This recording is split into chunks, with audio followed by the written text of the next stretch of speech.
سڵاو و ڕێز بۆەوە بینەرانی خۆشەویستی تەلەڤیزیۆنی کۆمەڵە. بارمەتی ئاوڕێنی هاوکارم لە خزمەت دێوەی ئازیزداین بۆ پێشکەشکردنی گەشتی هەواڵەکانی ئەمڕۆی پێنجشەممە. سەرەتا سەردێڕێی گرنگترین هەواڵەکان. دەست بە سەرکردنی هاوڵاتیەک لە ئیلام. ناڕوونی چارەنووسی ماشەڵڵا کەرەمی لە زیندانی ناوەندی کەرەج. سەرکەوتنی خەڵکی باکووری کوردستان بە دوای 2 ڕۆژ خۆپێشاندان. هێرشی جەیشول عادل بۆ سەر 3 بنکەی نیزامی ڕژیم لە بەلوچستان. و بانکرانی 3 چالاکی فەرهەنگیانی خوزستان بۆ دادگای ئینقلابی ئاهواز.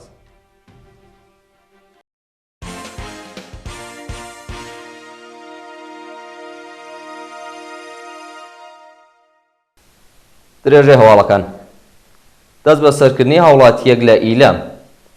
ڕۆژی چوارشەممە 15 خاکەلێوە شارۆمەندێکی خەڵکی ناوچەی مەلەکشای ئیلام بە ناوی فەرەج ئەرسەن لەلایەن هێزە ئەمنیەکانەوە دەست بەسەر کرا.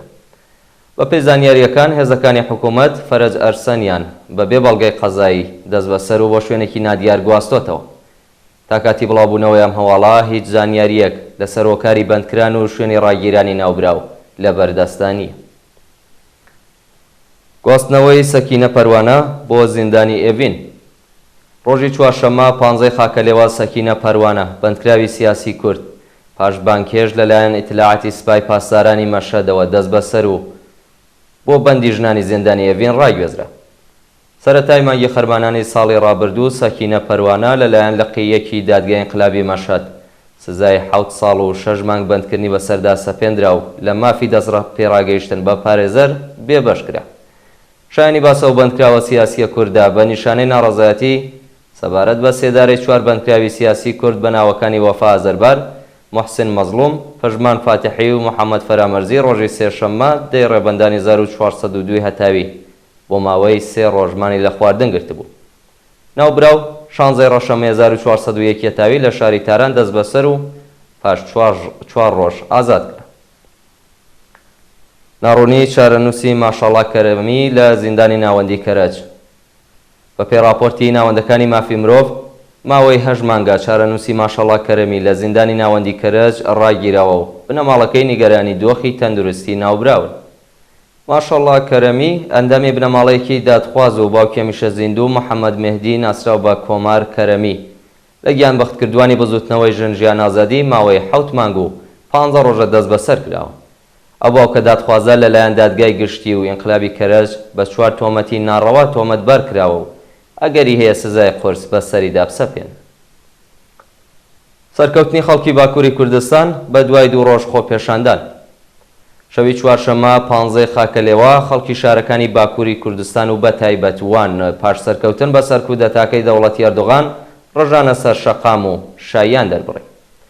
پاش ئەوەی حیزبەکەی ئەردۆغان هەڵبژاردنی شارەوانیەکانی بە حیزبی دێموکراسی و بەرابەری گەلان لە باکووری کوردستان دۆڕاند، لە کودەتایەکی سیاسیدا مافی نوێنەرایەتی لە عەبدوڵڵا زەیدان بەربژێری هەڵبژێردراوی حیزبی دەمپارتی هەڵوەشاندەوە و نوێنەری حیزبی ئاکپارتی لە شوێنەکەی دانا.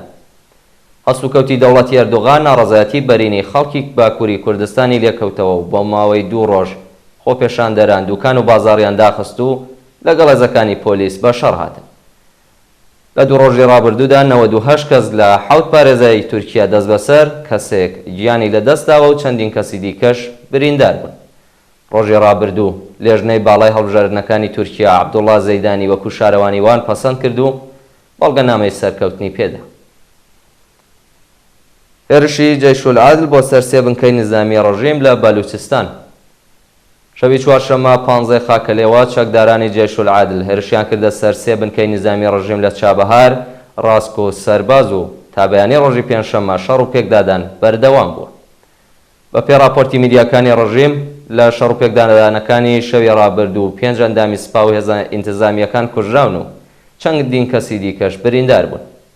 لە بەرامبەردا 8 ئەندامی چەکدارانی جەیشول عادل کوژراون و چەند کەسیان بە برینداری دەست بەسەر کراون. لە هەواڵێکی دیکەدا ڕۆژی ڕابردوو گروپێکی چەکدار هێرشیان کردوتە سەر 2 ئامبۆڵانس لە باشووری کرمان و بەهۆیەوە 2 کەس گیانیان لەدەستاوە و کەسێک بریندار بووە. هێرشی بەکرێگیراوانی حکوومەت بۆ سەرخەڵک لە چەمخالەی گیلان. ڕۆژی چوارشەممە 15 خاکەلێوە بە کرێگیراوانی کۆماری ئیسلامی هێرشیان کردە سەرگەشتیاران لە کەناراوەکانی چەمخالە لە گیلان و چەند کەسیان بریندار کرد.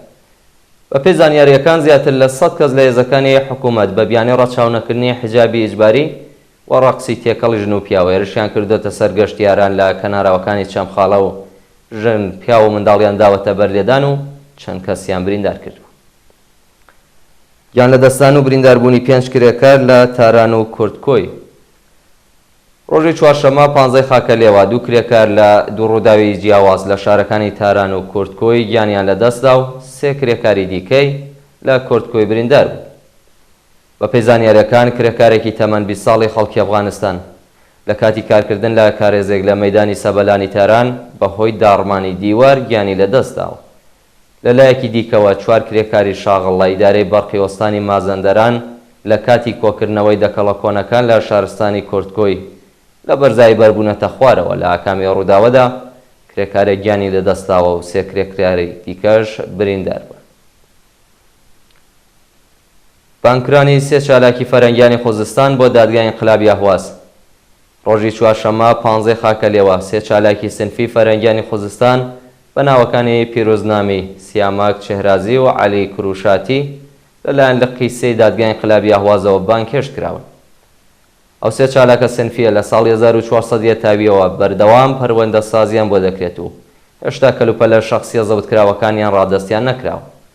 شۆڕای هاواهەنگی ڕێکخراوە سنفیەکانی فەرەنگیانی ئێران وێڕایی پشتیوانیکردن لەو 3 معەلیمە دڵسۆزە پەروەندە سازی ناوەندە ئەمنیەتیەکانی بە توندی مەحکوم کرد و ڕایگەیاند سەرکەوت و پەروەندە سازی ناتوانێت ڕێگە لە ڕێخستن و خەباتی معەلیمان ببێت.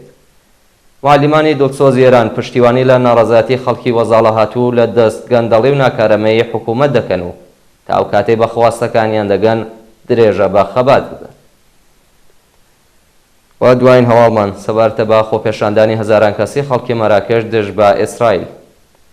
شەوی چوارشەممە 15 خاکەلێوە خەڵکی مەراکێش بۆ جارێکی دیکە دژ بە ژێنۆسایدی خەڵکی فەلەستین لەلایەن دەوڵەتی ئیسرائیلەوە خۆپێشاندانیان کرد. بە پێی راپۆرتەکان هەزاران شارۆمەندی مەراکشی بە ڕێپێوان لەسەر شەقامەکانی شاری کازابلانکا دژ بە دەوڵەتی ئیسرائیل دروشمیان بەرز کردەوە. خۆپێشاندەران خوازیاری ڕاگررتنی شەڕ و ڕاگەاندنی ئاگربەستی هەمیشەی بوون. بینەرانی خۆشەویست گەشتیاوەڵەکانتان پێشکەش کرا، کاتێکی خۆش بۆ هەمووتان.